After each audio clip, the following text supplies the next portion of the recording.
Hi అండి, hello, అందరు ఎలా ఉన్నారు? అందరు బాగున్నారని అనుకుంటున్నాను. దొండకాయ 65 ఎలా తయారు చేసుకోవాలో చూద్దాం. ఒక గిన్నె పెట్టుకొని గిన్నెలో మంచిగా ఆయిల్ పోసుకొని ఆయిల్ మంచిగా హీట్ అయిన తర్వాత ఉల్లిగడ్డ, పచ్చిమిర్చి వేసుకోవాలి. కొంచెం కరివేపాకు వేసుకోవాలి. ఇప్పుడు బాగా కలుపుకోవాలి. ఉల్లిగడ్డ, పచ్చిమిర్చి బాగా వేగింది కదా, వేగిన తర్వాత కొంచెం అల్లం వెల్లిపాయ పేస్ట్ వేసుకొని కలుపుకోవాలి. కొంచెం పసుపు వేసుకోవాలి. పసుపు వేసుకున్నాం కదా, ఇప్పుడు మంచిగా కలుపుకోవాలి. తర్వాత ఇప్పుడు దొండకాయలు యాడ్ చేసుకోవాలి.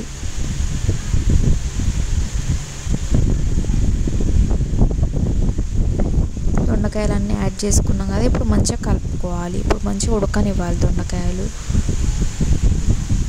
దొండకాయలు మంచిగా ఉడికినాయి కదా,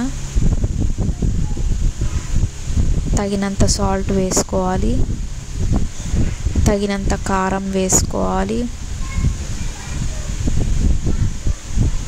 తగినంత మసాలా వేసుకోవాలి.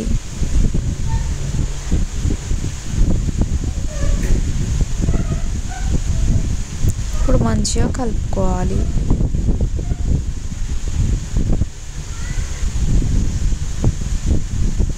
ఇప్పుడు మంచిగా ఉడకనివ్వాలి.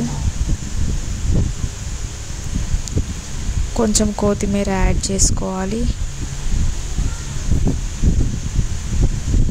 ఇప్పుడు మంచిగా కలుపుకోవాలి. మంచిగా ఫ్రై అవ్వనివ్వాలి. ఇప్పుడు మంచిగా ఫ్రై అయినాయి కదా, ఇప్పుడు లాస్ట్న కొత్తిమీర యాడ్ చేసుకొని కలుపుకొని దించేసుకోవడమే. కొత్తిమీర మంచిగా యాడ్ చేసుకున్నాం కదా, ఇప్పుడు మంచిగా కలుపుకోవాలి. కలుపుకొని దించేసుకోవడమే. దొండకాయ 65 ఈజ్ రెడీ. సో నా ఛానల్ని లైక్ చేయండి, నా ఛానల్ సబ్స్క్రైబ్ చేసుకోండి, నన్ను సపోర్ట్ చేయండి. Thank you for watching this video.